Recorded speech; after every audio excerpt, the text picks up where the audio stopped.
জি sir. ওকে, তো আমরা এই পর্যন্ত যে ক্লাস অলরেডি করেছি, তো সেই ক্লাসগুলোতে আমরা বেসিক্যালি যে বিষয়গুলো পড়ছি সেটা হচ্ছে what is law, categories of law, তারপরে আমরা যেটা পড়েছি সেটা হচ্ছে সিভিল কোর্টের যে নামগুলো, সেই নামগুলো আমরা পড়ছি, যে সিভিল কোর্টের নামগুলো কি এবং এর পিকিউনারি জুরিসডিকশন। পিকিউনারি জুরিসডিকশন মানে হচ্ছে আর্থিক এখতিয়ার। তার মানে কত টাকার মামলা আপনি কোন কোর্টে, আসলে কোন মামলাটা কত টাকার ভ্যালু হচ্ছে, কোন একটা জমির ভ্যালু কত টাকা হলে সেটা আমরা কোন কোর্টে মামলাটা করব। তো এই বিষয়গুলো আমরা অলরেডি পড়েছি। তো আজকে খুব ইম্পর্টেন্ট একটা বিষয় নিয়ে আমরা আজকে পড়াশোনা করব, সেটা হচ্ছে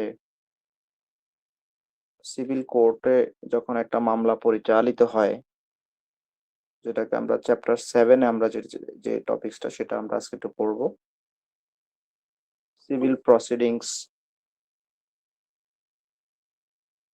এর মধ্যে আমি এর আগে বলেছি যে সিভিল প্রসিডিংস এ কতগুলো স্টেজ আছে। সেই স্টেজগুলো হচ্ছে: 1 number pre proceedings stage, 2 number হচ্ছে প্রসিডিংস স্টেজ, 3 নাম্বার হচ্ছে ট্রায়াল স্টেজ, 4 নাম্বার হচ্ছে জাজমেন্ট, তারপরে 5 নাম্বার এক্সিকিউশন। তো মোটামুটি মিডের জন্য আমরা এগুলো একটু পড়াশোনা করব। ফাইনালের জন্য আমরা ক্রিমিনাল ম্যাটারটা, যেটা ক্রিমিনাল প্রসিডিংস, একটা ক্রিমিনাল মামলা কিভাবে শুরু হয় এবং ক্রিমিনাল মামলা কিভাবে শেষ হয়, এর সম্পর্কিত কি কি জাতীয় আইন আছে, ওভারঅল এই বিষয়টা পড়াশোনা করব। তো আমরা এর আগের ক্লাসে বলেছি মূলত 5 প্রকার সিভিল আদালত আমাদের প্রত্যেকটা জাজ কোর্টে আছে। বাংলাদেশে যতগুলো জেলা আছে, প্রত্যেকটা জেলায় যে জেলা জজ আদালত আছে, যেটাকে আমরা ইংরেজিতে বলি ডিস্ট্রিক্ট জাজ, সেই ডিস্ট্রিক্ট জাজ এর বাংলা হচ্ছে জেলা জজ আদালত। তো মূলত প্রত্যেকটা জেলার যে জেলা জজ আদালত আছে সেখানে 5 প্রকার কোর্ট আছে। সেটা আমরা পড়ছি, মনে আছে আপনাদের, যে ডিস্ট্রিক্ট জাজ, এডিশনাল ডিস্ট্রিক্ট জাজ, তারপরে হচ্ছে জয়েন্ট ডিস্ট্রিক্ট জাজ, সিনিয়র অ্যাসিস্ট্যান্ট জাজ এবং অ্যাসিস্ট্যান্ট জাজ। এটাকে যদি বাংলায় আমি বলি, অ্যাসিস্ট্যান্ট জাজের বাংলা হচ্ছে সহকারী জজ আদালত, সিনিয়র অ্যাসিস্ট্যান্ট জাজের বাংলা হচ্ছে, সিনিয়রকে আমরা সিনিয়রই বলবো, সিনিয়র সহকারী জজ আদালত, জয়েন্ট ডিস্ট্রিক্ট জাজের বাংলা হচ্ছে যুগ্ম ডিস্ট্রিক্ট জাজ বা জেলা জজ আদালত। এরপরে হচ্ছে অ্যাডিশনাল ডিস্ট্রিক্ট জাজ, এর বাংলা হচ্ছে অতিরিক্ত জেলা জজ আদালত। আর ডিস্ট্রিক্ট জাজের বাংলা হচ্ছে জেলা জজ আদালত। এই 5 প্রকার যে সিভিল কোর্ট, এই সিভিল কোর্টেই আপনাকে মামলাটা করতে হবে। কি জাতীয় আপনি মামলা করবেন এই সম্পর্কে একটু বলি। যে মামলাগুলো নেচার অফ সিভিল নেচারে, যে মামলাগুলো, যেমন মনে করেন কোন একটা জমি নিয়ে আপনার বিরোধ, আপনি বলছেন এই জমির মালিকানা আপনার, আপনার পাশের বাড়ির যিনি, তিনি বলছেন না, এখানে আমারও জমি আছে। তার মানে এটা নিয়ে একটা ডিসপিউট বা বিতর্ক তৈরি হলো, উভয়ের মাঝে একটা ডিসপিউট রেজ করলো, একটা বিরোধ তৈরি হলো। এটা সমাধান আসলে কে করবে? তো সাধারণত আমরা দেখি গ্রামে গঞ্জে অথবা অনেক ঢাকা শহরে বা অনেক জায়গায় যে সংশ্লিষ্ট চেয়ারম্যান মেম্বাররা অনেক সময় সালিশ করে থাকে। এই সালিশের মাধ্যমে এই বিষয়গুলো অনেক সময় সুরাহা হয়ে থাকে, যেটাকে আমরা অনেক সময় যেটাকে বলি ভিলেজ কোর্ট বা গ্রাম আদালত, ইউনিয়ন পরিষদে যে সালিশগুলো হয়ে থাকে। শহরের ক্ষেত্রে আপনার যে কাউন্সিলর যে অফিস আছে, সিটি কর্পোরেশনের যে অফিস আছে, কাউন্সিলররা সাধারণত মাঝে মাঝে এই দায়িত্ব নিয়ে থাকেন, সালিশ দরবার করে এই সমস্যাগুলো মাঝে মাঝে সুরাহা করে থাকে। একটা জিনিস মনে রাখবেন, গ্রাম্য আদালত বা সিভিল কোর্টের যে রায়, সেই রায়টা মূলত কোর্ট মানতে বাধ্য না। কোর্ট তার নিজস্ব যে স্টাইল, নিজস্ব যে ধরন, সেই ধরনেই সে তার মামলা পরিচালিত করে। তবে হ্যাঁ, ভিলেজ কোর্ট অথবা কাউন্সিলর কোর্টের যে অ্যাওয়ার্ড বা রায়, সেই রায় অ্যাসিস্ট বা একটা সিদ্ধান্ত গ্রহণে অ্যাসিস্ট হিসেবে কাজ করে। স তার মানে হচ্ছে আপনি কোর্টে গিয়ে বলতে পারবেন যে, "হ্যাঁ, আমি গ্রাম্য আদালত থেকে এই সিদ্ধান্ত পাইছি।" কিন্তু সেটা সে মানতে বাধ্য না। সেটা সহযোগিতা হিসেবে কাজ করবে, সহযোগী হিসেবে কাজ করবে। সাপোর্টিং ডকুমেন্ট হিসেবে কাজ করবে। ৫ প্রকার যে সিভিল কোর্ট আছে আমাদের।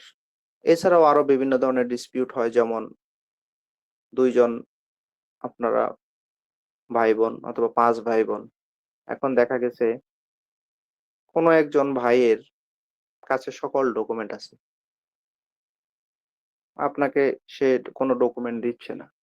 অথবা আপনি আপনার জমি সম্পর্কে ওয়াকিবহাল না। ওই জমি সম্পর্কে আপনি কিছুই জানেন না।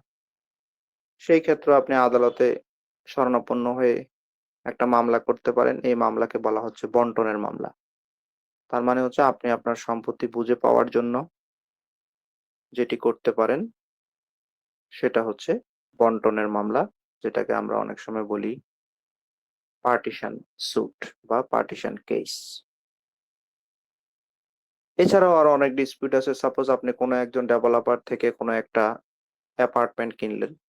ডেভেলপারের সাথে আপনার চুক্তি হলো যে নির্দিষ্ট সময়ান্তে ৩ বছরের মধ্যে আপনাকে সে এটা হ্যান্ডওভার, টেক ওভার বা বুঝাই দিবে। কিন্তু ৩ বছর, ৫ বছর, ৭ বছর গড়িয়ে যায়। কিন্তু সে আপনাকে আর অ্যাপার্টমেন্ট বুঝাইয়া দেয় না। আপনি আপনার সকল যে লেনদেন সেগুলো কমপ্লিট করে ফেলেছেন। সেই ক্ষেত্রেও আপনি আদালতের শরণাপন্ন হয়ে ফ্ল্যাটের মালিকানা যেন আপনাকে বুঝিয়ে দেওয়া হয়, সেজন্য আদালতের শরণাপন্ন হয়ে সিভিল কোর্টে মামলাগুলো করতে পারবেন। এছাড়াও যদি বলি, সাপোজ কোন একটা বাড়ির রাস্তা আপনি আগে থেকে হাঁটতেন, কিন্তু এটা কোন একজন ব্যক্তির ব্যক্তিগত সম্পত্তি। কিন্তু এখান দিয়ে মানুষ প্রায়ই হাঁটে। প্রায়শই যাতায়াত করে। হঠাৎ করে উনি ওই জায়গাটা দেয়াল দিয়ে বন্ধ করে দিলেন। এতে গ্রামের লোকজন অথবা শহরের লোকজনের ওই রাস্তা দিয়ে চলাফেরা করা খুব কষ্টকর হয়ে যাচ্ছে। সেখান দিয়ে আর কেউ যাতায়াত করতে পারছে না। সেই ক্ষেত্রে আপনি সিভিল কোর্টের বা দেওয়ানি আদালতের শরণাপন্ন হয়ে একটা ইজমেন্ট কেস, যেটাকে বলে পথাধিকার, পথ দিয়ে হাঁটার যে অধিকার, এটাকে বলে পথাধিকার। এটাকে ইংরেজিতে আমরা বলি ইজমেন্ট কেস। এটাও one kind of civil case বা দেওয়ানি প্রকৃতির মামলা। কেউ একজনকে আপনি চুক্তিপত্র করার মাধ্যমে টাকা হাওলাত দিছেন। ৳৫,০০,০০০ হাওলাত দিছেন, ডকুমেন্ট করে নিছেন। সে যে আপনার থেকে টাকা গ্রহণ করছে সেটার ডকুমেন্ট বা সবকিছু আছে। কিন্তু সে আপনাকে নির্দিষ্ট সময়ের পরে টাকাটা বুঝিয়ে দিচ্ছে না। সে গড়িমসি করতেছে বা সে চিন্তা করতেছে টাকাটা আরো ডিলে করে দিবে অথবা দিবে না। এই জাতীয় চিন্তাধারা বা মনস্থির করতেছে। সেই ক্ষেত্রেও আপনি দেওয়ানি আদালতে চলে যেতে পারবেন। সেখানে একটা মামলা করতে পারবেন। সেটাকে আমরা ইংরেজিতে বলি মানি স্যুট বা বাংলায় যদি বলি অর্থ আদায়ের মোকদ্দমা। তারপরে আপনারা ৪-৫ বন্ধু মিলে একটা ব্যবসা প্রতিষ্ঠান খুললেন। সেই ব্যবসা প্রতিষ্ঠান খোলার পর কোন কারণে সেই ব্যবসাটা আর সামনের দিকে রান করতেছে না বা চলতেছে না, বা হিসাব-নিকাশ নিয়ে আপনাদের মধ্যে কোনো বিরোধ তৈরি হলো। এখন প্রত্যেকের হিসাব বুঝায় না দেওয়ার কারণে আপনারা যারা সঠিকভাবে ব্যবসা পরিচালনা করছিলেন তারা বিপদগ্রস্ত হয়ে গেলেন।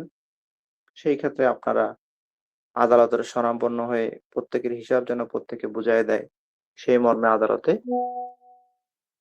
অংশীদারি ব্যবসায়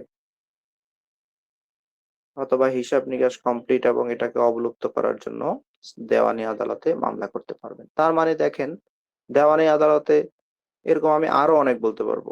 অনেক ধরনের মামলা হয়। তো বলতে পারেন স্যার এটা কি অসীম? অসীম না। এটা নির্ধারিত যে কেসগুলো আছে সেই কেসগুলোর বেসিক্যালি ২ টা বিষয় নিয়ে এখানে ডিল করা হয়। একটা হচ্ছে রাইট টু প্রপার্টি, আপনার সম্পত্তির যে অধিকার, আপনার যে প্রাপ্য সেই অধিকার যদি কেউ ক্ষুণ্ণ করে, সেই অধিকারগুলোকে সুরক্ষিত করার জন্য অথবা সঠিক অধিকার পাওয়ার জন্য আপনি দেওয়ানি আদালতে সিভিল স্যুট বা দেওয়ানি প্রকৃতির মামলাগুলো করতে পারবেন। আরেকটা আছে সেটা হচ্ছে according to section 9 code of civil procedure 1908 সালে যে দেওয়ানি কার্যবিধি আছে সেখানে ৯ ধারায় বলা আছে রাইট টু অফিস। আপনি কোনো একটা দপ্তরে চাকরি করেন, সরকারি চাকরি, অথবা দেখা গেছে আপনি কোনো একটা জায়গায় পোস্ট হোল্ড করতেছেন। দেখা গেল আপনার প্রমোশন হওয়ার কথা কিন্তু কোনো কারণে আপনার প্রমোশনটা হলো না। আপনার জুনিয়র যে অফিসার বা জুনিয়র যে স্টাফ তার প্রমোশন হয়ে গেল কিন্তু আপনার প্রমোশন হলো না। সেই ক্ষেত্রেও আপনি আদালতে গিয়ে শরণাপন্ন হতে পারেন। এছাড়াও আরো নির্বাচন সংক্রান্ত যে মামলাগুলো আছে, যেমন কোনো একটা নির্বাচনে কারচুপি হলো, আপনি উইন করার কথা কিন্তু কোনো কারণে প্রিজাইডিং অফিসার যারা আছে তারা ওখানে যারা ভোট গণনা করে তারা কোনো কারণে সেই অফিসাররা কারচুপির মাধ্যমে অন্য দলকে জিতাইয়া দিল। সেই ক্ষেত্রেও আপনি আদালতে শরণাপন্ন হয়ে সিভিল বা দেওয়ানি প্রকৃতি আপনার অধিকার ফিরে পাওয়ার জন্য দেওয়ানি প্রকৃতির মামলাগুলো করতে পারবেন। তো মূলত এই জাতীয় মামলাগুলোই আদালতে বেশি আসে।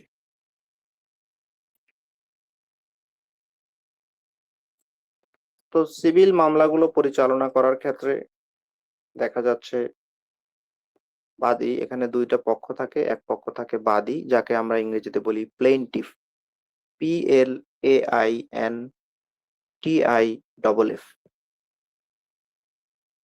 প্লেইনটিফ মানে হচ্ছে বাদী। বাদী কে? বাদী হচ্ছে ওই ব্যক্তি যিনি ভুক্তভোগী। যে আসলে সমস্যায় জর্জরিত অথবা যে সমস্যায় পতিত হইছে। আপনার জমির মধ্যে আমি হঠাৎ করে বললাম যে আপনার জমির ভেতরে আমার ২ কাঠা জমি আছে।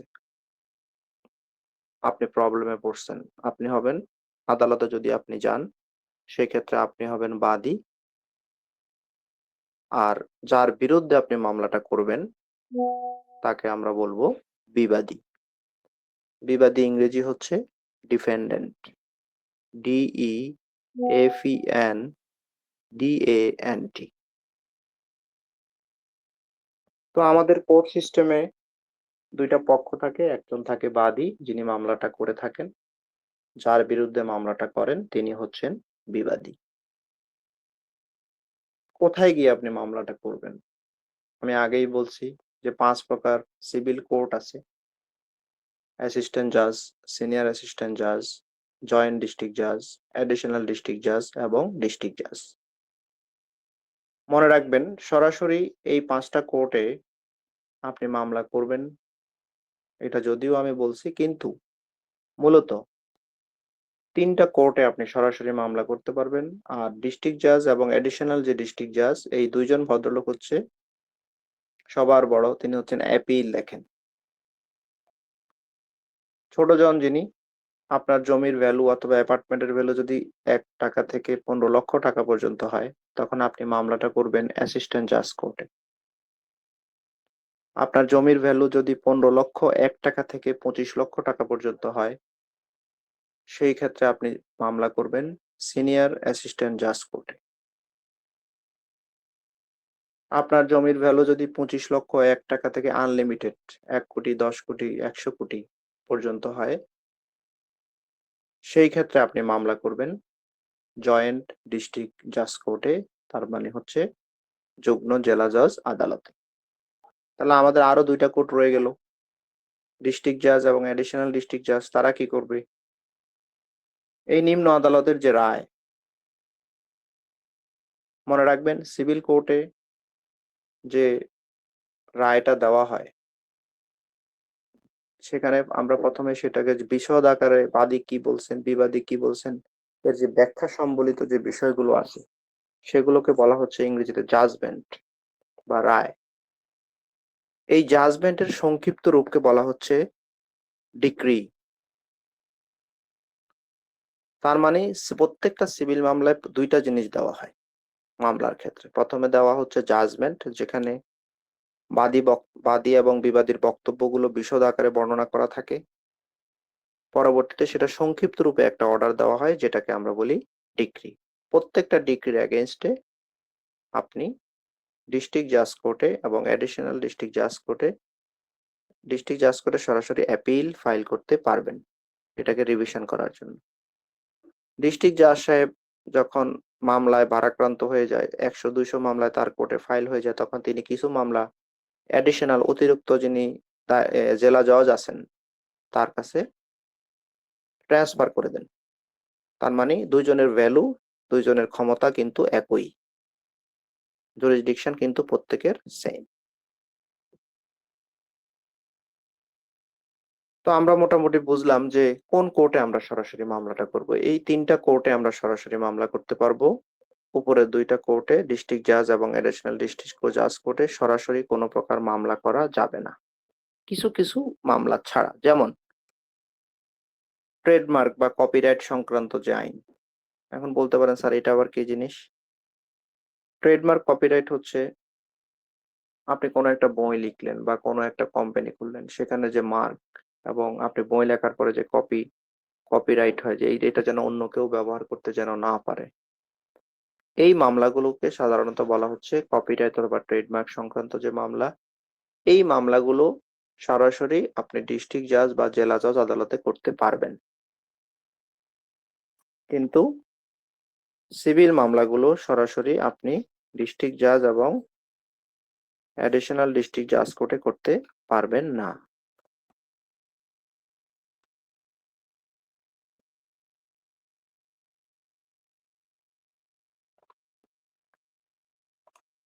তার মানে আমাদের এখানে দেখা যাচ্ছে ডিস্ট্রিক্ট জাজ হচ্ছে সবার বড়, রাইট?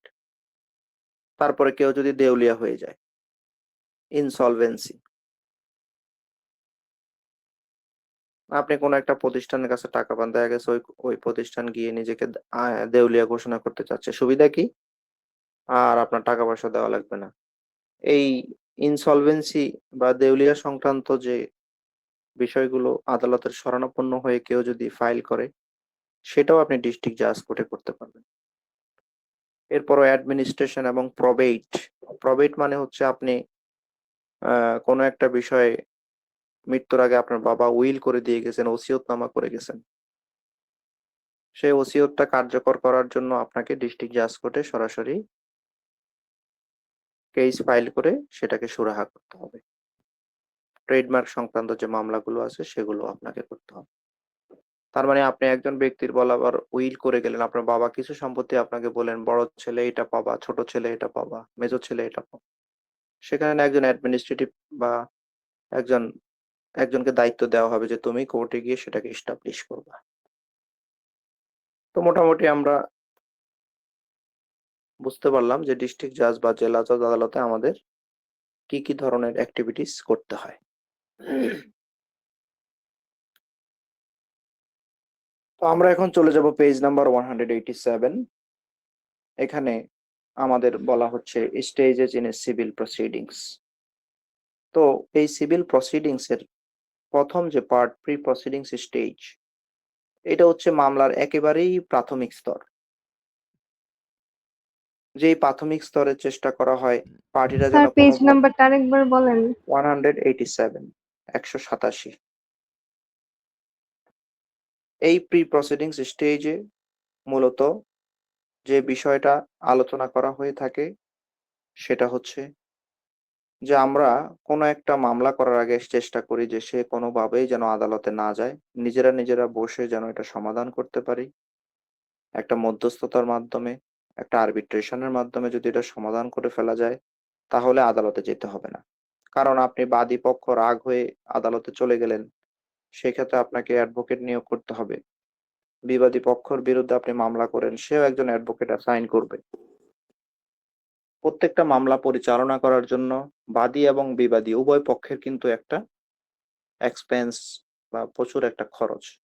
হয়, সেই ক্ষেত্রে এই খরচটাকে যেন না হয়, ভবিষ্যতে যেন বলতে কেউ না পারে যে হ্যাঁ একজন বিরুদ্ধে, ভাই ভাইয়ের বিরুদ্ধে মামলা করছে, ভাই বোনের বিরুদ্ধে মামলা করছে, বোন ভাইয়ের বিরুদ্ধে মামলা করছে।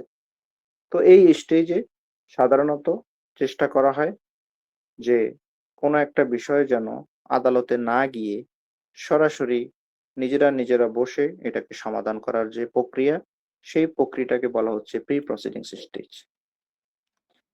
সাধারণত কনসিলিয়েশন অ্যান্ড মিডিয়েশনের মাধ্যমে এটাকে রিজলভ করা হয়। রিজলভের বাংলা হচ্ছে সমাধান করা। That means this initial stage, this is a one initial stage of conciliation and mediation because of resolving the dispute amicably between the parties. Amicably মানে হচ্ছে সমঝোতার মাধ্যমে। পৃথিবীর বিভিন্ন দেশে, ইউকেতেও এই সিস্টেম প্রচলিত আছে, উন্নত দেশগুলোতেও সেটা প্রচলিত আছে। এছাড়াও আমাদের মুসলিম ফ্যামিলি ল অর্ডিন্যান্স 1961 সালের যে আমাদের পারিবারিক মুসলিম ফ্যামিলি ল অর্ডিন্যান্স আছে, সেখানেও এই পদ্ধতির কথা বলা আছে। তার মানে সিভিল মামলায় মনে রাখবেন সবসময় একটা বিষয় থাকে, এডিআর যেটাকে আমরা বলি অল্টারনেটিভ ডিসপিউট রেজুলেশন। তার মানে হচ্ছে বিকল্প বিরোধ নিষ্পত্তি। বিকল্পভাবে আপনার মধ্যে আমার মধ্যে যে বিরোধটা হয়েছে সেটাকে কিভাবে নিষ্পত্তি করা যায়, সেই চেষ্টা সবসময় থাকে। সেটা মনে রাখবেন, এই এডিআর যে প্রসেস, বিকল্প বিরোধ নিষ্পত্তির যে বিষয়টা, সেটা মামলা চলাকালীন সময় যে কোনো স্টেজে আপনি করতে পারবেন, অথবা মামলা শুরুর আগেও আপনি নিজেরা বসে করতে পারবেন। এই যে প্রসেসটা, এই প্রসেসটাকে বলা হচ্ছে ADR. If you see the CPC, Code of Civil Procedure, there are a provisions of ADR in all civil cases which has been discussed in that particular section. That means এই যে বিষয়গুলো, এই বিষয়গুলোকে আমরা বলবো প্রি প্রসিডিংস স্টেজ। এটা খুবই সংক্ষিপ্ত একটা আলোচনা। পরীক্ষার জন্য আপনারা 3-4 লাইন 5 লাইন লিখবেন। বেসিক যে আলোচনা, যেটা পরীক্ষায় আমি আপনাদের জন্য ফোকাসিং করব এবং বাস্তব জীবনে প্র্যাকটিক্যাল লাইফে যে বিষয়টা আপনাদের খুবই জরুরি থাকবে, সেটা হচ্ছে প্রসিডিংস স্টেজ। প্রসিডিংস স্টেজের কতগুলো পয়েন্ট আছে, সেই পয়েন্ট ওয়াইজ আমরা সামনের দিকে এগিয়ে যাব এবং সেই পয়েন্টগুলো আমরা খুব ভালোভাবে বোঝার চেষ্টা করব। প্রসিডিংস স্টেজ হচ্ছে মামলার ওই স্টেজ যেখানে আপনারা নিজেরা সমাধান করতে পারলেন না। পারিবারিকভাবে বসলেন, চেয়ারম্যানের মাধ্যমে বসলেন, সালিশে বসলেন, কিন্তু আপনারা নিজেদের মধ্যে সেটা বিরোধ নিষ্পত্তি করতে পারলেন না, সমঝোতা করতে পারলেন না। তখন আপনাকে কোথায় যেতে হবে? অবশ্যই গো টু দ্য কোর্ট। আপনাকে অবশ্যই আদালতে চলে যেতে হবে। সেই আদালতের মাধ্যমে যিনি এগ্রিভড পার্সন, এগ্রিভড মানে হচ্ছে সংক্ষুব্ধ বা যিনি ভুক্তভোগী, তিনি অবশ্যই আদালতে একজন আইনজীবীর শরণাপন্ন হবেন। আইনজীবীর কাছে সেই বিষয়গুলো ব্যাখ্যা করে বলবেন তিনি আসলে জমি জমা নিয়ে কি সমস্যা ফেস করতেছেন। তার জমির তার ভাইরা বুঝিয়ে দিচ্ছে না, অথবা বোনের সম্পত্তি ভাইরা বুঝিয়ে দিচ্ছে না, অথবা আপনি কারো কাছে টাকা পাবেন, সেই টাকা আপনি বুঝে পাচ্ছেন না, অথবা আপনি অ্যাপার্টমেন্ট বুঝে পাওয়ার কথা নির্দিষ্ট একটা সময় সেটা বুঝে পাচ্ছেন না। আপনি সকল কাগজপত্র ডকুমেন্ট নিয়ে আপনার সম্পর্কে যে চুক্তি, আপনার সাথে যে চুক্তিপত্র হয়েছে, অথবা আপনি যে এরিয়াতে বসবাস করেন সেই এরিয়ার যে মামলার যে কাগজপত্র, আপনি যে ওয়ারিশ, আপনার যে খতিয়ানগুলো আছে, সিএস, এসএ, আরএস, সিটি জরিপ, ঢাকার বাইরে বলে বিএস বা বাংলাদেশ সার্ভে, খতিয়ানগুলো নিয়ে আপনার সাথে যে আপনার যে পার্টিকুলার যে দলিল, ভায়া দলিলগুলো আছে, যদি আপনি ওই জমিটা ক্রয় করে থাকেন, সেই জমি ক্রয়ের সাব কবলা দলিল, পাশাপাশি ওই জমির মিউটেশন বা জমা খারিজের যে কপিগুলো আছে, আপনি যে খাজনা দিয়েছেন সেই খাজনার যে কপিগুলো আছে। সহজ কথা হচ্ছে আপনার টাইটেল, আপনি যে ওই জমির মালিক, সেই টাইটেল সংক্রান্ত যে ডকুমেন্ট গুলো আছে, অথবা যদি আপনি মালিক না হয়ে থাকেন, আপনার সাথে জমি ক্রয় বিক্রয়ের চুক্তিপত্র হয়ে থাকে, বায়না হয়ে থাকে, সেই বায়নার কপি, এই জাতীয় যার যে প্রবলেম, সেই সংক্রান্ত যে ডকুমেন্টস গুলো আছে, সেই ডকুমেন্টস গুলো নিয়ে একজন দক্ষ সিভিল যিনি আইনজীবী, যিনি এই কাগজপত্রগুলো সম্পর্কে ওয়াকিবহাল, এই কাগজগুলো সম্বন্ধে ভালো বুঝেন এবং সিভিল প্র্যাকটিস করেন, তার চেম্বারে অথবা তার কোর্টে আপনাকে তার শরণাপন্ন হতে হবে।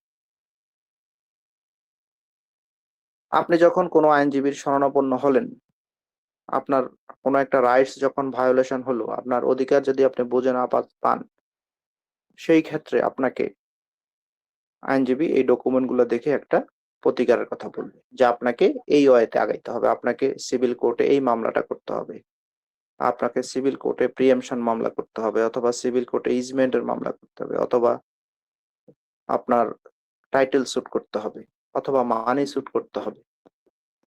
সেটা আইনজীবী আপনাকে বলে দিবেন। ভবিষ্যতে আপনারা যখন আইনজীবী হবেন অথবা ল প্র্যাকটিস করবেন, তখন আপনারাও সেটা বলতে পারবেন যদি ভালোভাবে এখন শিখে নেন। তো প্রথমেই আইনজীবী এই ডকুমেন্টগুলো দেখে আপনাকে বলবে, আমি ঠিক আছে ডকুমেন্টগুলো পর্যালোচনা করি, এটার আপাতত রেমেডি হচ্ছে এইটা, সুতরাং আমাকে একটা আর্জি লিখতে হবে। প্রি প্রসিডিংস স্টেজের প্রথম যে ধাপ সেটা হচ্ছে ইস্যু অফ প্লেইন্ট। আর্জি, প্লেইন্টের বাংলা হচ্ছে আর্জি। আর্জি মানে কি? সাপোজ আপনি যখন কোনো একটা জায়গায় কোনো একটা প্রবলেমে পড়েন, তখন কি করেন? অ্যাপ্লিকেশন দেন, তাই না? আমরা সাধারণ জীবনে শুনে আসছি যে অ্যাপ্লিকেশন, আবেদনপত্র। কিন্তু আদালতের ভাষায় এটাকে অ্যাপ্লিকেশন বলা হয় না। যখন আদালতের কাছে কোনো একটা বিষয় আপনি চান, সেটা যে ডকুমেন্টের মাধ্যমে আপনি চান, সেই ডকুমেন্টটাকে বলা হচ্ছে প্লেইন্ট।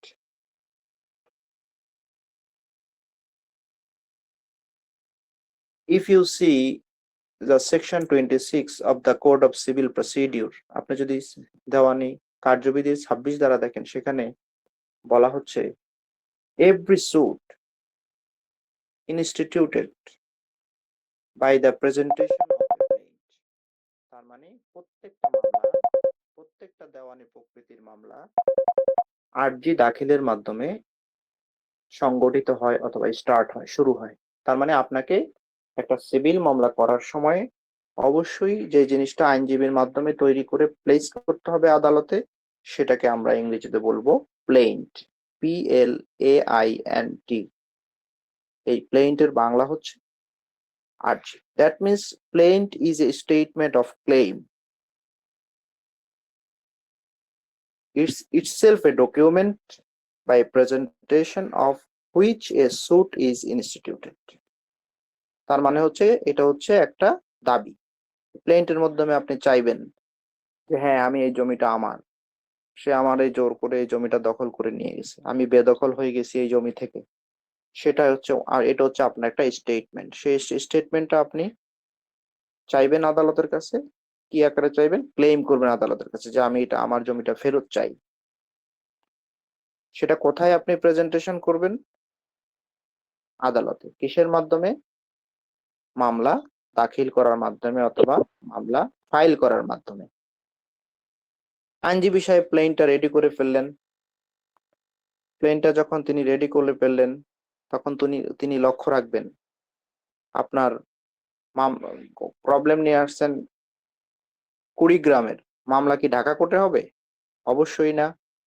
তার মানে আমাকে আইনজীবী সাহেবকে লক্ষ্য রাখতে হবে যে টেরিটোরিয়াল জুরিসডিকশন, যে জমি নিয়ে আপনি আসছেন আমার কাছে, সেই জমিটা কোথায় অবস্থিত। সেটা যদি ঢাকার মধ্যে হয়, সেটা মামলাটা হবে ঢাকা কোর্টে। সেটা যদি রংপুর হয়, সেটা হবে রংপুর কোর্টে। সেটা যদি বরিশালে হয়, মামলা হবে বরিশাল কোর্টে। সেই মামলাটা যদি হয় দিনাজপুরে, সেই মামলাটা হবে দিনাজপুর কোর্টে।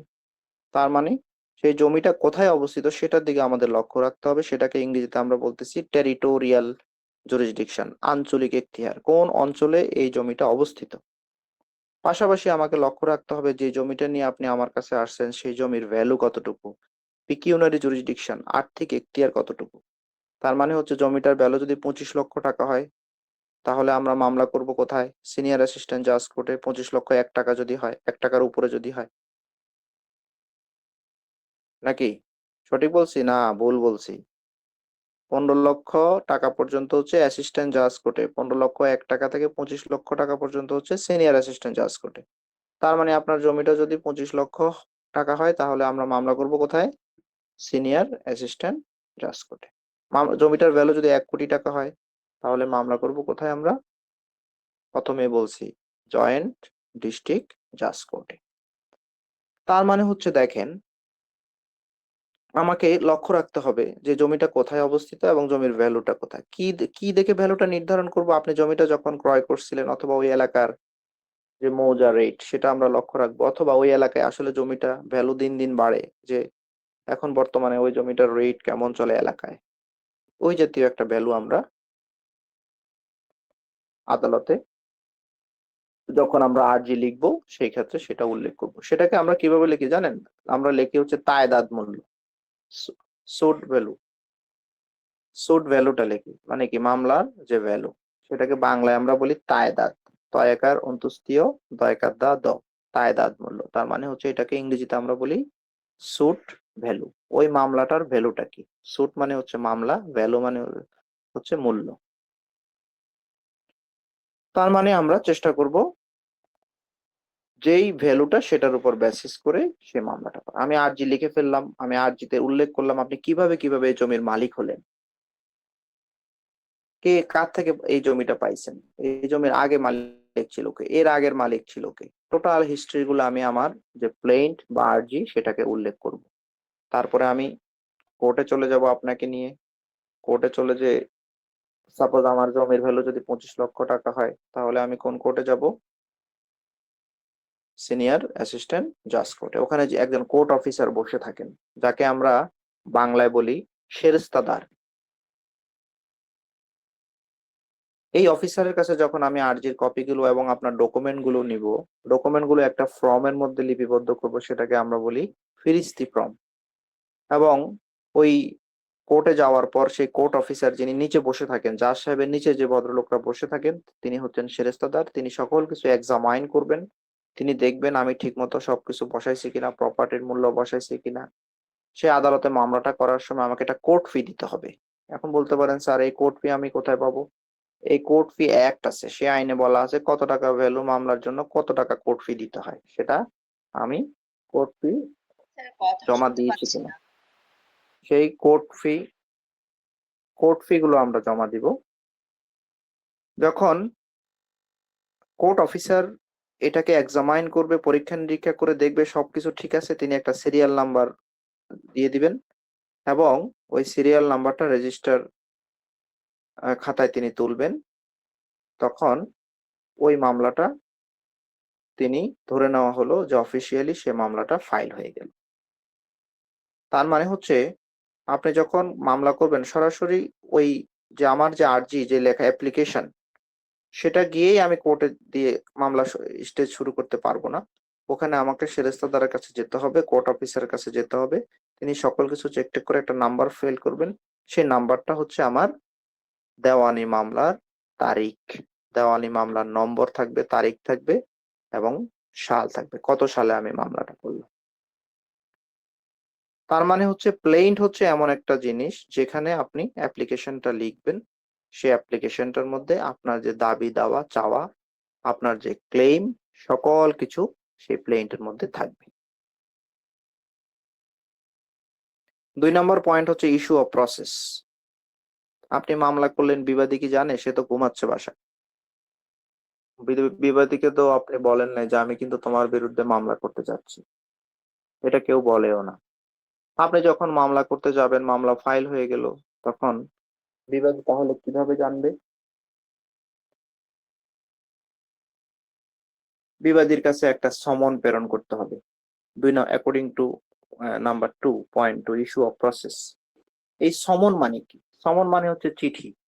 তার মানে আমি যদি আপনার কাছে কোনো চিঠি পাঠাই রেজিস্টার্ড উইথ ডাকযোগে, তখন আপনি বাসায় সেটা পেয়ে যাবেন। কিন্তু আমরা আদালতের ভাষায় এটাকে বলি সমন, SUMMON, সমন, দন্তস ম ন। এই সমন মানে হচ্ছে আমি যে আপনার বিরুদ্ধে মামলাটা করলাম সেই কপিটা আদালতে যেটা আমি দাখিল করে আসলাম সেই কপিটা ডাকযোগে আপনার বাসায় পৌঁছে যাবে। তো সমন মূলত এখানে 2 ক্যাটাগরিতে যায়, একটা হচ্ছে পদাতিক সমন আর একটা হচ্ছে বাই পোস্ট। তার মানে হচ্ছে পদাতিক সমন বলতে আপনি যখন আদালতে মামলাটা করে আসবেন, সেরেস্তার যে সমন জারিকারক একজন ব্যক্তি থাকেন, তাকে কিছু পেমেন্ট দিয়ে আসবেন, সমনের খরচ দিয়ে আসবেন, পোস্টাল খরচ দিয়ে আসবেন। তিনি সরাসরি বিবাদীর বাসায় গিয়ে সেই সমনটা তার হাতে পৌঁছে দিবে এবং তার থেকে সে যে বুঝে পাইছে সেটার একটা সিগনেচার তিনি নিয়ে নেবেন। তার মানে হচ্ছে সেই সমনটাকে আমরা বলি পদাতিক। পায়ে হেঁটে হেঁটে গিয়ে অথবা গাড়িতে যে অথবা বাসে যে ট্রেনে গিয়ে যখন সশরীরে বিবাদীর বাসায় আপনার যে দাবি সেটা সেখানে দিয়ে আসে, আপনার যে বাদীর কপিটা, আপনার যে মামলার কপিটা, প্লেইন্টের যে কপিটা, আর্জির যে কপিটা যখন বিবাদীর হাতে পৌঁছায়া দেয়, সেই প্রসেসটাকে বলা হচ্ছে ইস্যু অফ প্রসেস। সেখানে কি থাকে? বিবাদীর বাসায় গেল, বিবাদীকে বলা হলো যে আপনার বিরুদ্ধে এই মামলাটা করা হয়েছে, আপনি বিরুদ্ধে এই দাবি দাবাগুলো আছে, আপনি অমুক তারিখে কোর্টে অ্যাপিয়ার হবেন। অ্যাপিয়ার মানে হচ্ছে উপস্থিত হবেন। APPEAR, অ্যাপিয়ার মানে হচ্ছে উপস্থিত হওয়া। দ্যাট মিনস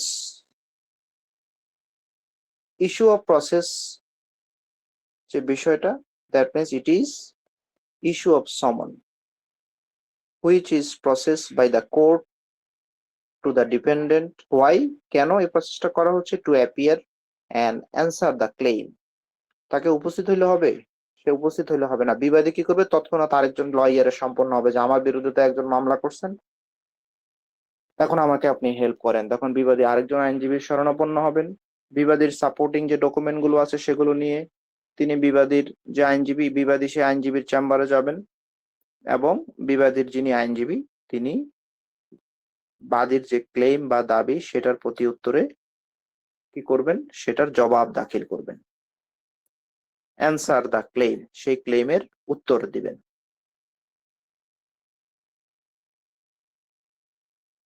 3 নম্বর যে পয়েন্ট সেটা হচ্ছে সার্ভিস অফ সমন।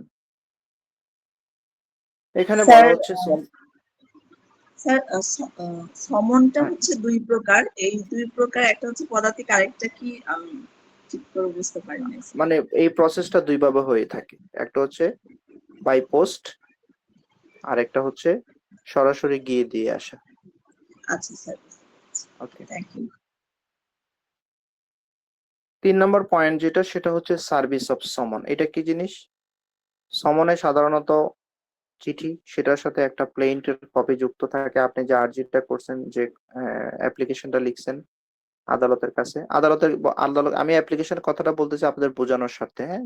কিন্তু এই অ্যাপ্লিকেশনের সিনোনিমাস বা একার্থকবোধক শব্দ ওয়ার্ড হচ্ছে plaint, which is served on the defendant.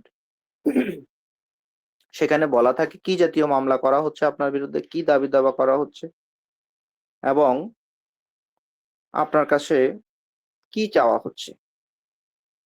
আপনি যদি কারো কোনো ড্যামেজেস করে থাকে অথবা আপনার যদি কোনো রিকভারি অফ ডেপ্ট অথবা recovery of possession of property, নাকি ইনজাংশন, কারো বিরুদ্ধে কেউ যদি ইনজাংশন দিয়ে থাকে, ইনজাংশন দাবি করে থাকে, আমি যদি আপনার নিষেধাজ্ঞা চাই।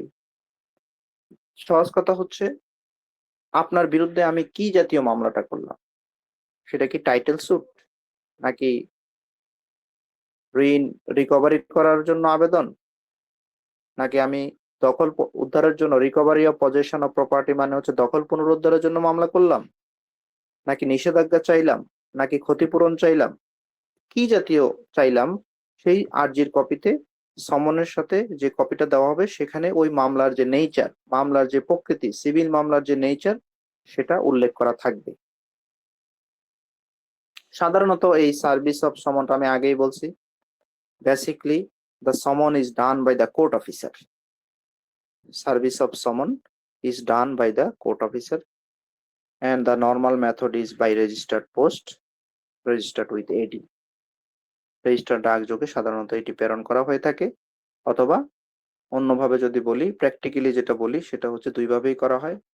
বাই পোস্টেও অনেক সময় পাঠানো হয়, অনেক সময় সরাসরি যিনি সমন জারিকারক, যে ভদ্রলোক যাকে আমরা কোর্ট অফিসার বলি, সমন জারি করাই যার কাজ, তিনি সরাসরি গিয়ে বিবাদীর বাসায় সেই সমনটা তাকে নিজের হাতে বুঝিয়ে দিয়ে সিগনেচার নিয়ে আসবেন।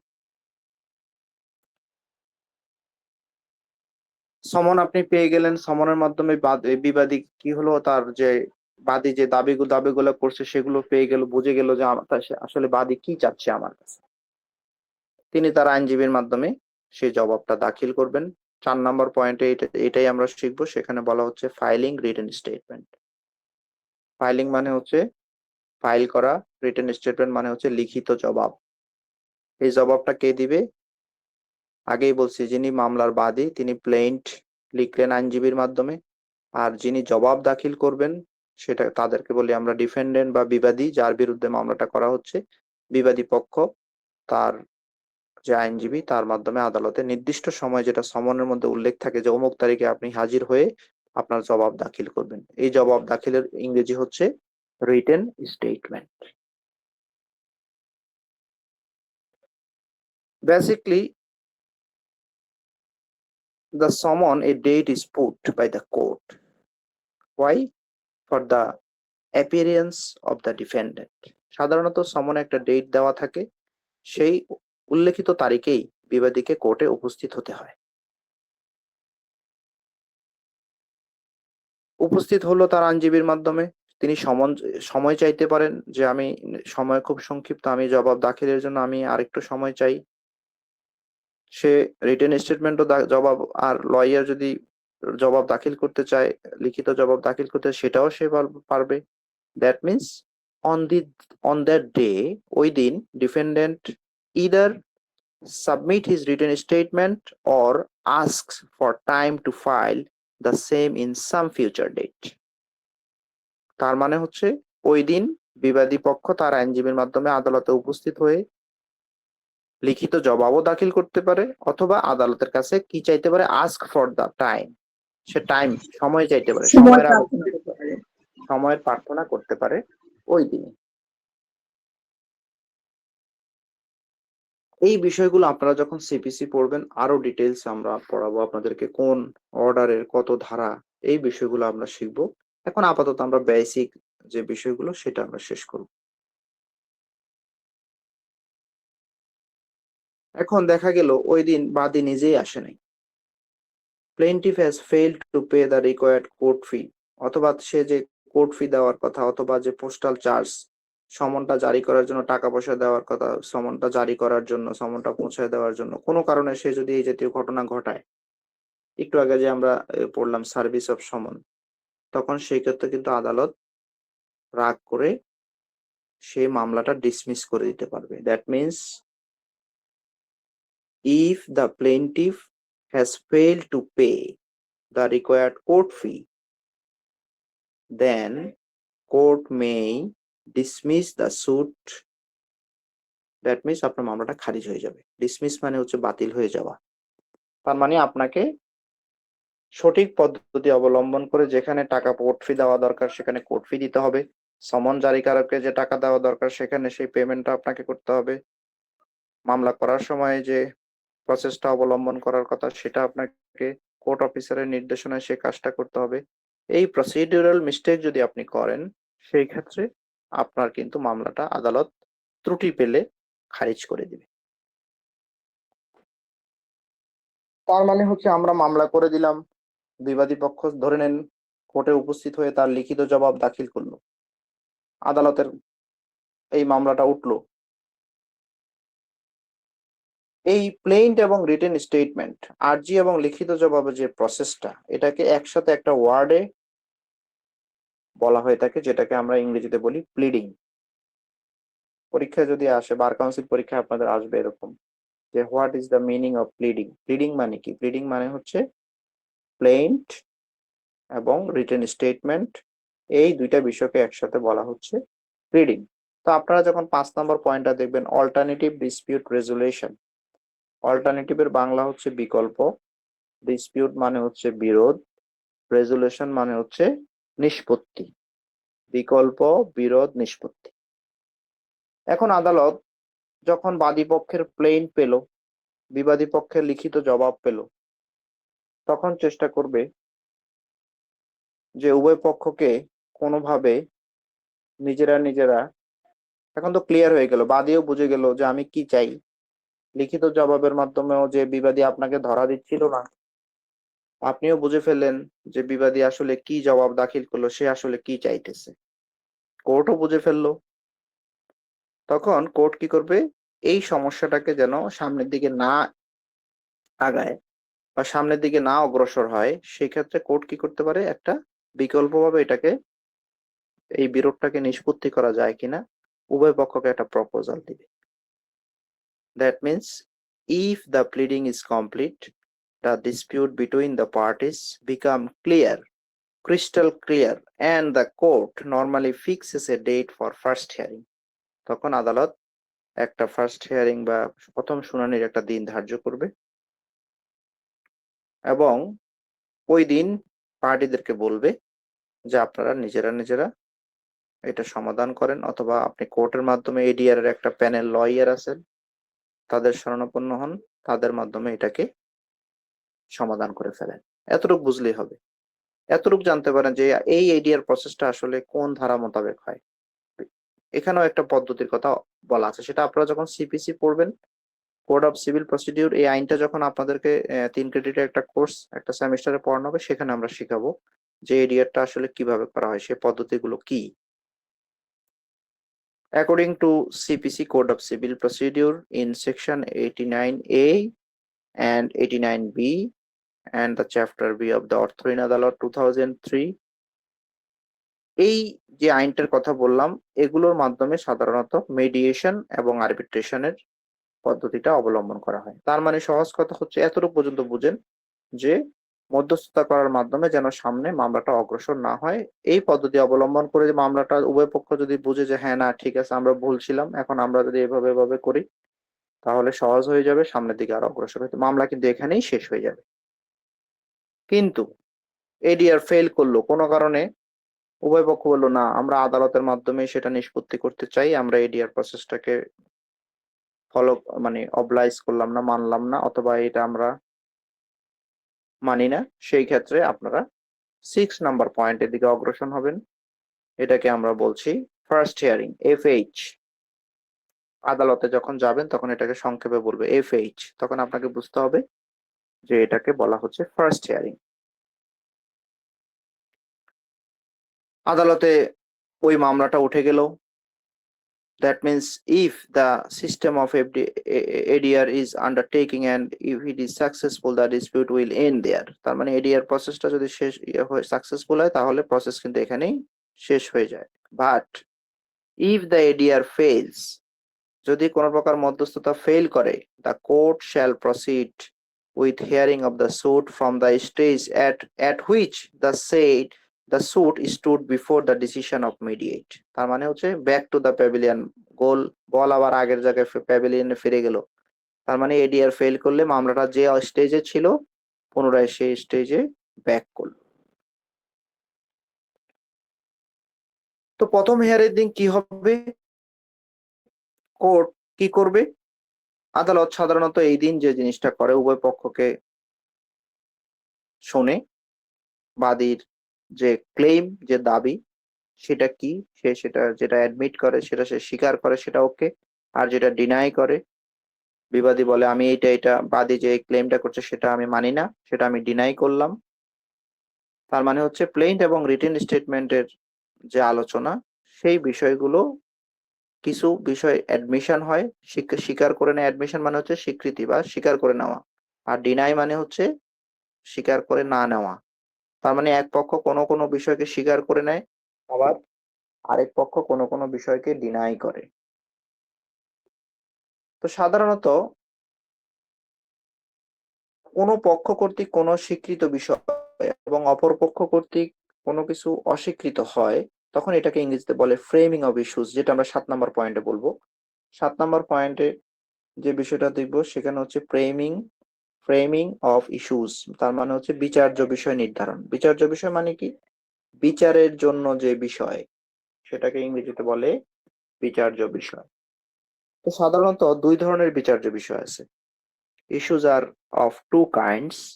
First one is issues of fact, then another issue is issues of law. মানে কি,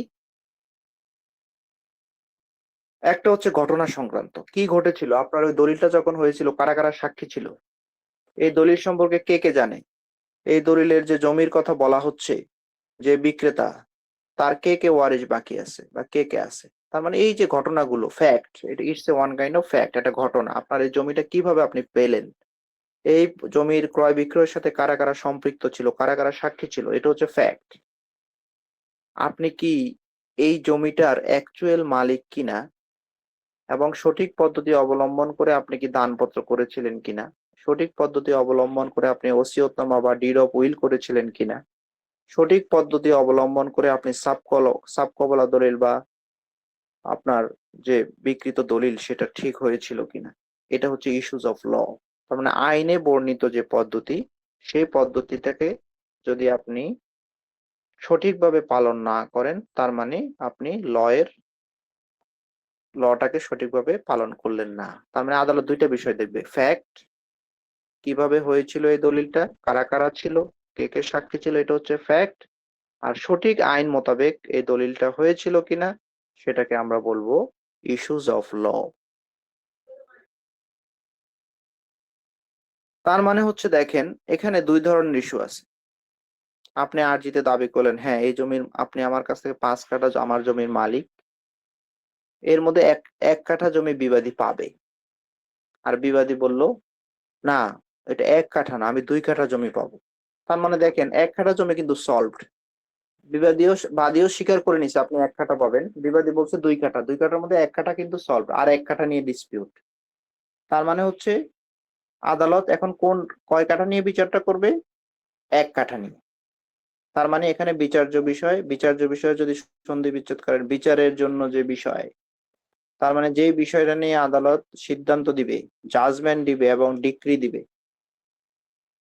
প্রথমে মনে রাখবেন, সিভিল মামলায় প্রথমে জাজমেন্ট হবে এবং কনক্লুসিভ যে ডিসিশন, চূড়ান্ত যে সিদ্ধান্ত, সেটাকে ইংরেজিতে বলে ডিক্রি।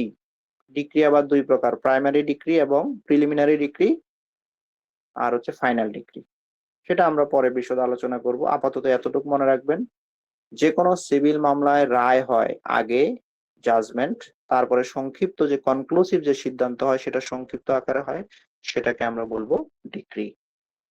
তো ফ্রেমিং ইস্যুজের মধ্যে আমরা ডিটেলসে পড়ার দরকার নাই। ফ্রেমিং অফ ইস্যুস হচ্ছে ওই বিষয়টা, বিচার্য বিষয়, যেটা এক পক্ষ স্বীকার করে আর আরেক পক্ষ সেটাকে ডিনাই করে, এটাই হচ্ছে বিচার্য বিষয়। That means it's a one kind of issues are naturally বা generally arise when a material proposition on fact or law is affirmed by one party and denied by the other. That means অপর পক্ষ কর্তৃক স্বীকৃত নয় আর এক পক্ষ কর্তৃক স্বীকৃত। এক পক্ষ বলছেন আমি পাবো, আরেক পক্ষ বলছেন না আপনি পাবেন না।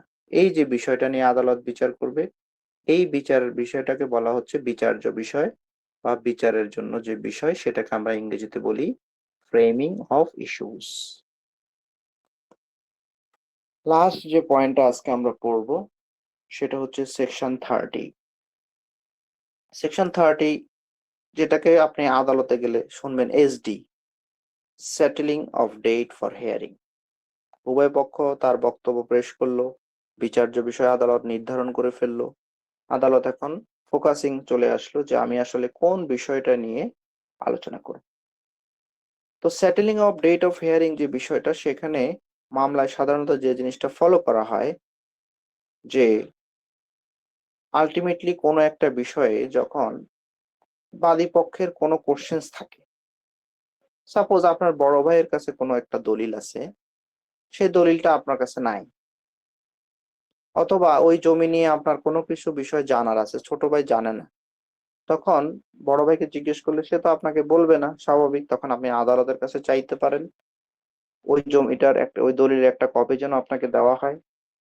অথবা কোনো কোশ্চেন্স যদি থাকে, কোনো ইন্টারোগেটরি যদি থাকে, সেটা আদালতের কাছে প্রশ্নমালা আকারে উপস্থাপন করতে পারেন, আদালতকে দাখিল করতে পারেন, আদালত সেটিকে আপনাকে দিয়ে দিবে। That means section 30 step is related to the orders with regard to the delivery and answering of interrogatories, the admission of documents and facts. যদি আরেকটা টার্ম ব্যবহার করি, it's one kind of discovery, inspection, productions, impounding and return of documents. সহজ কথা হচ্ছে section 30 বা settlement of date, hearing এর যে ডেটটা ওই দিন আপনার যদি কোনো ডকুমেন্ট পাওয়ার থাকে অথবা চাওয়ার থাকে অথবা কোনো কোশ্চেন্স থাকে অথবা আপনি যদি কোনো কিছু ইন্সপেকশন করতে চান, আপনি বললেন এই জমিটা 5 কাঠা না 3 কাঠা আমি দখলে আছি, আদালত তো ওই আদালতে বসে ওখানে তো দেখতে পারবে না জাজ সাহেব কি আপনার বাসায় গেছিল জীবনে, না যায় নাই। তার মানে আপনার কি দরকার, ইনভেস্টিগেশন দরকার, ইন্সপেকশন দরকার, রাইট? তখন আদালত একজনের মাধ্যমে ওইটা রিপোর্ট নিবে যে অ্যাকচুয়ালি তিনি কত কাঠা জমির দখলে আছে। এই সেটেলমেন্ট অফ ডেট অথবা এইচডি পর্যায়ে সাধারণত এইটি হয়ে থাকে। সেকশন 30 স্টেপে যে জিনিসটা হয়, কোর্ট সাধারণত কোর্টের কাছে আপনার যদি কোনো কোশ্চেন থাকে অথবা কোর্ট যদি আপনাকে কোনো কিছু জানার থাকে সেটা আপনাকে এক্সামাইন করবে এবং আপনাকে জিজ্ঞেস করবে, অথবা আপনি যদি আপনার বিবাদী পক্ষকে কোনো কিছু জিজ্ঞেস করতে চায় অথবা বিবাদী পক্ষ যদি বাদী পক্ষকে কোনো কিছু কোশ্চেন করতে চায় সেটা প্রশ্নমালা আকারে লিখিত আকারে আদালতের কাছে আপনাকে প্রেজেন্ট করতে হবে, দিতে হবে লয়ারের মাধ্যমে।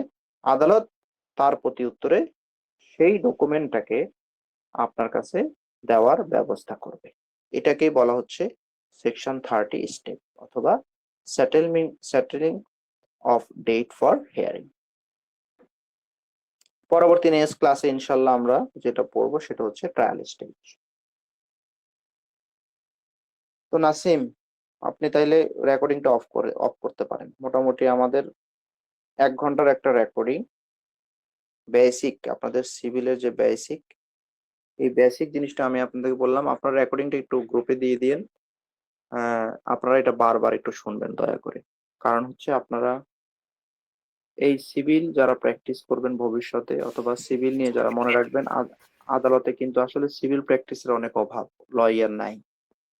এবং সবচেয়ে মজার বিষয় হচ্ছে আমি কিন্তু সিভিল খুব পছন্দ করি, সিভিলটা আমার খুব ফ্যাসিনেশন এবং আমি এটা প্র্যাকটিস করি, এটা আমার ভালো লাগে। তো আদালতে গেলে দেখবেন ক্রিমিনাল লয়ারের সংখ্যা বেশি এবং ক্রিমিনাল প্র্যাকটিস করেন এমন সংখ্যকই বেশি, সিভিল প্র্যাকটিস করেন এমন সংখ্যাটা অনেক কম। তো আমি চাইবো আপনারা, আমি যেভাবে গাইডলাইন দিব বা যেভাবে বুঝাবো বা প্র্যাকটিক্যালি যেভাবে শেখানোর দরকার সেটা আমি আপনাদেরকে শেখাবো, তাহলে আপনাদের সিভিল প্র্যাকটিসের প্রতি আকর্ষণ এবং আন্তরিকতা বাড়বে এবং ভবিষ্যতে আপনারা সিভিল প্র্যাকটিস করতে উদ্বুদ্ধ হবেন। ওকে, এবার কোশ্চেন আনসার করবো। কারো কোনো কিছু জানার আছে কিনা অথবা কারো কোনো কিছু কোশ্চেন্স বলেন, কারো কোশ্চেন্স আছে কোনো? স্যার এই স্টেজ গুলা তো বেশ বড় বড়, এগুলা কি 5টা, একটা কোশ্চেন হলে কি 5টা স্টেজে লিখতে হবে? না না না, পরীক্ষার জন্য আমি আলাদা আলাদা করে দিব। মানে ট্রায়াল স্টেজের একটা কোশ্চেন থাকবে, প্রি প্রসিডিংস স্টেজের একটা কোশ্চেন থাকবে, তার মানে হচ্ছে প্রি প্রসিডিংস ট্রায়াল, এগুলো আলাদা আলাদা কোশ্চেন থাকবে। হ্যাঁ, এটা একসাথে আমি দিব না, কারণ একসাথে তো অনেক বড়। আর আপনারা একটা কাজ করবেন, সবকিছু লেখারও দরকার নেই, নির্দিষ্ট কিছু বেসিক যে বিষয়গুলো পয়েন্টগুলো আছে মর্নিং এ যারা থাকে তাদেরকে তো আমি বলেই দিই যে এতটুকু এতটুকু কতটুকু ই করবেন। তো ইভিনিং এ যারা আছেন তারা তো ম্যাচিউর ব্যক্তি, আপনারা যেটা করবেন 10 নাম্বার উপযোগী করে প্রিপারেশন নেবেন। 10 নাম্বার উপযোগী করে যখন প্রিপারেশনটা নেবেন তখন আপনাদের পরীক্ষার জন্য অ্যান্সার করতেও সুবিধা হবে। পরীক্ষার হিসাব কিন্তু আলাদা, যেমন পড়ানোর সময় কিন্তু আমি মোটামুটি আপনাদের বোঝানোর স্বার্থে যতটুকু দরকার একটু ইলাবোরেটলি বলার চেষ্টা করছি, হ্যাঁ, কিন্তু পরীক্ষার জন্য তারা এত কিছু লিখতে পারবে না। আপনার টাইম ম্যানেজমেন্ট, তার মানে সময়ের যে ম্যানেজমেন্ট আছে সেই টাইম ম্যানেজমেন্টের প্রতি লক্ষ্য রেখে আপনারা লিখবেন। তার মানে আপনার একটা কোশ্চেন লেখার জন্য নির্দিষ্ট একটা সময় থাকবে, সেই সময় উপযোগী করে আপনাদের অনেকে আছে লেখার স্পিড অনেক স্লো, অনেকে আছে লেখার স্পিড ভালো অনেক বেশি। তার মানে যিনি স্পিডে লিখতে পারেন তারটা একটু বড় হবে, আর যিনি একটু কম লিখতে পারেন তারটা একটু ছোট হবে। আর যাদের স্লো আছে তারা বাসায় একটু ভালো করে লিখবেন, বারবার প্র্যাকটিস করবেন। আমি আগেই বলছি, আমি ক্লাসে বারবার বলি যে আপনারা কিন্তু নোটস করবেন। ফার্স্ট সেমিস্টার যারা আছেন তারা আপনারা যে কাজটা করবেন তারা আপনারা খাতায় লিখবেন বেশি বেশি। তার মানে হচ্ছে আমি যে টপিকগুলো পড়াবো সেটা তো পরীক্ষায় আপনারা আসবে, আপনার প্রিপারেশনও হয়ে গেল, নোটসও হয়ে গেল। আর যত বেশি লিখবেন আপনি জিনিসটা আত্মস্থ করতে সুবিধা হবে, হৃদয়ঙ্গম হবে। স্যার আরেকটা বিষয়, হ্যাঁ বল। আপনি যে ফোরামটা দিয়েছেন ওটা কি এখন লিখে দিব নাকি হ্যাঁ দিয়ে দেন, যদি সময় থাকে অ্যাজ আর্লি অ্যাজ পসিবল দিয়ে দেন। হ্যাঁ, আচ্ছা স্যার। আর কার কোনো কোশ্চেন্স?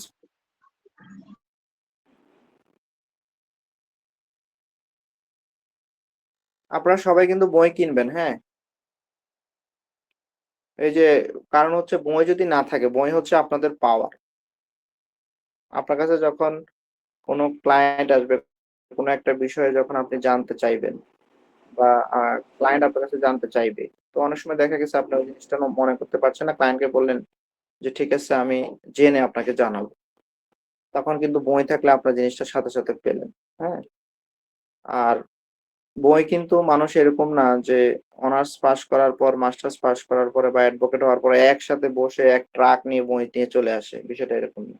এই যে আমার এখানে অনেকগুলো বই দেখতেছেন, এগুলো কিন্তু প্রত্যেকটা বই আমার পড়া, এবং এগুলো কিন্তু অল্প অল্প করে পড়ে পড়ে পড়ে কিন্তু এই বিশাল সমাহার হয়েছে। তার মানে হচ্ছে আপনাদের ভিডিওতে দেখানোর উদ্দেশ্য হচ্ছে এটা, আপনি যদি আমার বই দেখেন, আমার কিন্তু অনেক প্রচুর বই আছে দেখতে পাচ্ছেন। হ্যাঁ, তো বলতে পারেন স্যার এগুলো কিভাবে পারেন, আমি কি একসাথে গিয়ে পিকআপ একটা নিয়ে সব নিয়ে আসছি? না, এটা কিন্তু আমার 10 ইয়ার্স, প্রায় 9 থেকে 10 ইয়ার্স সঞ্চয়। তার মানে কি আপনার, আপনি কিন্তু আমি কিন্তু জানি যে কোন বইতে, মানে একজন লয়ারের একটা প্রবাদ বাক্য আছে, সেটা হচ্ছে মানে you are not necessary to memorize everything. আপনার সব কিছু মুখস্থ জানার দরকার নাই, বিশেষজ্ঞ হওয়ার দরকার নাই, but necessary where it is.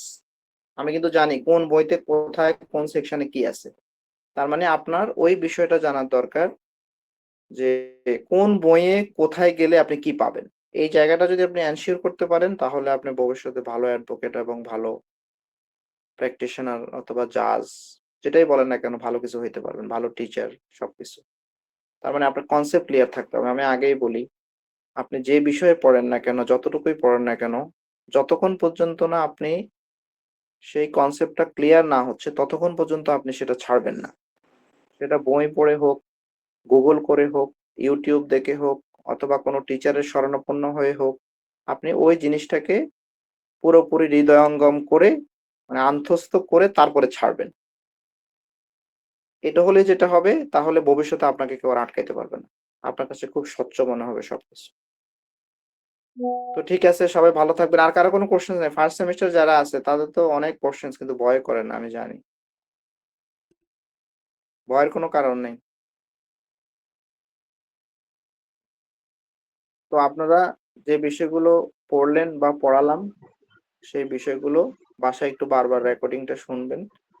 R sir আমার একটা বিষয় ভয় লাগে, সেটা হচ্ছে মানে এই যে পরীক্ষার বিষয়টা, মানে কিভাবে পরীক্ষা দিব, কিভাবে ছবি মানে উঠাবো, এটা আবার মানে দিয়ে দিব, সময় মতো পারবো কিনা, এই বিষয়গুলো আসলে ওই খুব যে ভয় আগেই লাগে। বললাম, সাপোজ আপনি যদি যুদ্ধের ময়দানে যান, যারা আর্মি অফিসার অথবা পুলিশ, তারা যদি ট্রেনিং না নেয়, তো যুদ্ধের মাঠে গিয়ে তো সে যুদ্ধ অস্ত্র চালাইতে পারবে না। তার মানে তাদেরকে দেখবেন বনে জঙ্গলে দৌড়ানো হয়, তারা অনেক কিলোমিটার দৌড়ায়, তারপরে বিভিন্ন ধরনের অস্ত্রের যে ট্রেনিং গুলো প্র্যাকটিস করে, তারপরে তারা যুদ্ধের ময়দানে যায়। ঠিক আপনার পড়াশোনা এবং আমার পড়াশোনা বলেন, আমার প্র্যাকটিস বলেন, আপনার প্র্যাকটিস বলেন, প্রথমে কিন্তু যেমন মেয়েরা যারা রান্না করতে শিখেন, প্রথমে কি ট্রেনিং নিছেন না? মা থেকে শিখছেন যে কিভাবে মা রান্না করে, পরিমাণটা, পোর্শনটা কতটুকু হবে, কি হবে, এই মেকানিজমটা জেনেই তো আপনি রান্নাটা বসাইছেন না। হঠাৎ করে তো বসাই দেন না, তাতে এই রান্না কেউ খাইতে পারবে না। ইয়েস তো স্যার। ঠিক আপনার প্রস্তুতিটাও সেম হবে। আপনি যখন কোনো একটা বিষয়ে, আমি যে টপিকস গুলো পড়াবো, অথবা আমি তো খুব লিমিটেড পড়াবো, বেশি পড়াবো না, এই লিমিটেড টপিকস গুলো আপনি খাতায় একটু লিখবেন। লিখলে আপনি লিখতেই বসলেই বুঝতে পারবেন যে আপনার আসলে সমস্যাটা কোন জায়গায়। তখনই আপনি সেটা থেকে পরিত্রাণ পাবেন। কিন্তু আপনি পরীক্ষার হলে গিয়ে যদি আবিষ্কার করেন যে আপনার এই প্রবলেম, তখন সেটা থেকে তো আর রক্ষা পাবেন না। আশা করি অ্যান্সারটা পাইছেন। হ্যাঁ স্যার, বুঝতে পেরেছি। তো ঠিক আছে, সবাই স্যার ভালো আমার থাকবেন। একটা কোশ্চেন ছিল। হ্যাঁ বলেন আব্দুল্লাহ। স্যার এতক্ষণ স্যার যা পড়াইলেন এগুলো কি স্যার আমরা মুখস্থ করব নাকি বুঝে নিলেই হবে? আপনি কি মর্নিং এর স্টুডেন্ট নাকি ডে নাকি ইভিনিং? স্যার আমি ডের। হ্যাঁ, ক্লাস করেন, আমি ক্লাসে আপনাকে বলে দিব কি করতে হবে। ঠিক আছে স্যার। এখন আপাতত বুঝেন। জি স্যার। আপাতত বুঝেন। তো ঠিক আছে, নাসিম উদ্দিন। Yes sir. জি শুনতে স্যার। পাচ্ছেন আমাকে? তাহলে আপনি ইয়ে করবেন, ওই রেকর্ডিংটা একটু তাহলে হোয়াটসঅ্যাপে দিয়ে স্যার দিন, আমি হ্যাঁ? রেকর্ডিংটা গুগল ড্রাইভে আপলোড করলাম স্যার, ওই লিঙ্কটা হ্যাঁ, আপনাকে গুগল দিয়ে ড্রাইভে, দিলাম। হ্যাঁ। ওকে, ওকে, গুগল ড্রাইভের লিঙ্কটা দিয়ে দিলে জি হবে। স্যার। তো ঠিক আছে, সবাই ভালো থাকবেন। আশা করি দেখা হবে পরবর্তী ক্লাসে ইনশাল্লাহ। ইনশাআল্লাহ স্যার। আসসালামু আলাইকুম স্যার। স্যার আপনিও ভালো থাকবেন। আসসালামু আলাইকুম। আসসালামু আলাইকুম আল্লাহ স্যার। হাফেজ। আসসালামু আলাইকুম। আসসালামু আলাইকুম স্যার। স্যার ওয়ালাইকুম আসসালামু আলাইকুম।